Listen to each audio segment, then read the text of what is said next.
Hi, welcome to Locust Street Cottage. This is Katie, and I'm so glad you joined me today.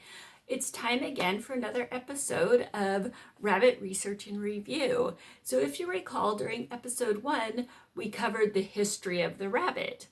Today we're going to cover some basic rabbit behavior. So get ready. So one of the things that was covered is, of course, nature versus nurture. That's always, part of discussion about any behavior. And, certain things are going to be just bunny behavior that happens because evolutionarily that's what they've learned to do. And of course, there's going to be some bunny behavior that is due to their environment. And one of the examples they gave was, if they have a bad experience with, say, a man, your bunny might be afraid of men. And so that's something to keep in mind.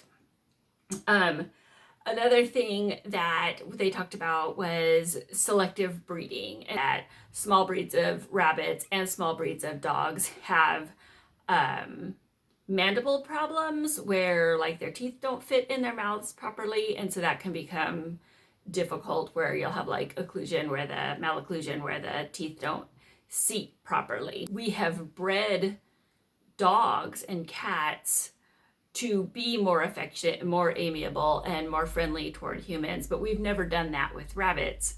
Rabbits have been bred primarily for meat and for their pelts, and so we've kind of let them act like rabbits, and we don't see much behavioral differences between wild rabbits and domesticated rabbits like we see with, say, wolves and coyotes versus our domesticated dog. And covers some hormonal changes we might see. She says that during the winter, a male's testes are withdrawn into the body and non-functional.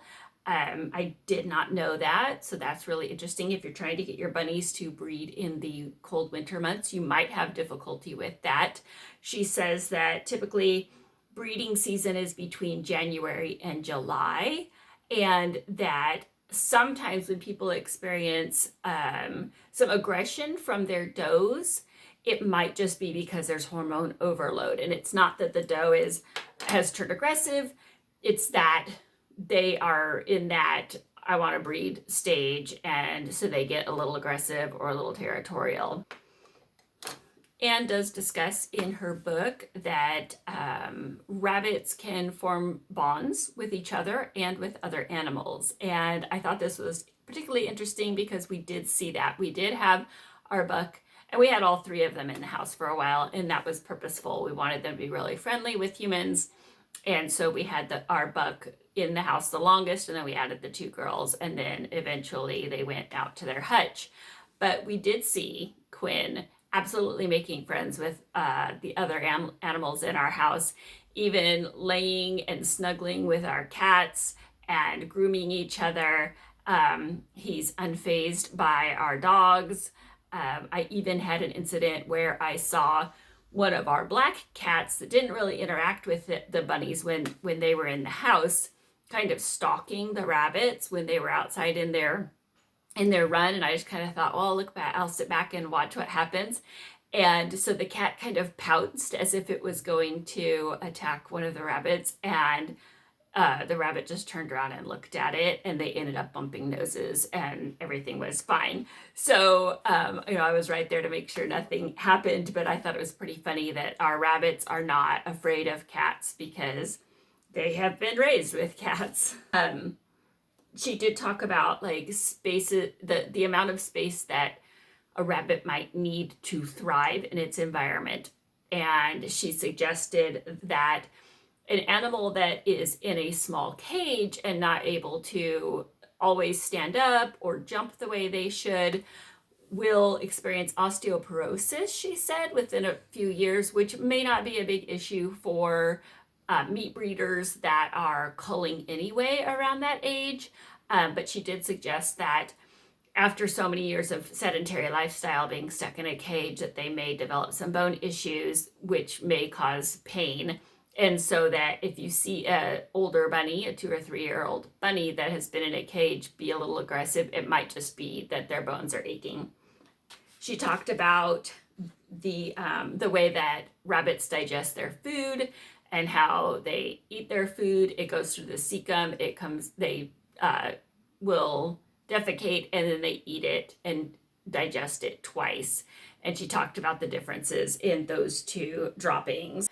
So here was something that I didn't know. She talked about pellet and how pellet is a complete food, but she said that pellet doesn't allow rabbits to use their biting teeth. And it's important that they use their biting teeth because the teeth will grow and they need to be, filed down by eating things with them. And so pellet only uses the molars. And that's why, one of the reasons why hay and other twigs and stuff for bunnies to chew on are so important, because they have to keep those teeth worn down. Which might also explain why some people complain about bunnies, chewing on their wooden hutches or chewing on their bowls. They're just trying to wear their teeth down. With rabbits, and how evolutionarily rabbits have not been allowed to have long greeting rituals or mating rituals, or they're not allowed to make mistakes when they're in fear because they're a prey animal. There were, she discussed that birds in the sky, animals on the ground, and even animals that go in their own tunnels will prey on rabbits. And so rabbits have to be ultra careful, which means they don't have a whole lot of time to stand around and sniff each other like we see cats and dogs do. And I thought that was fascinating, because I absolutely have been out in the yard with the bunnies and they'll come up and bump me with their nose, but then not, stay for a pet like they would when we were in the house. And I thought, oh, they're just busy playing.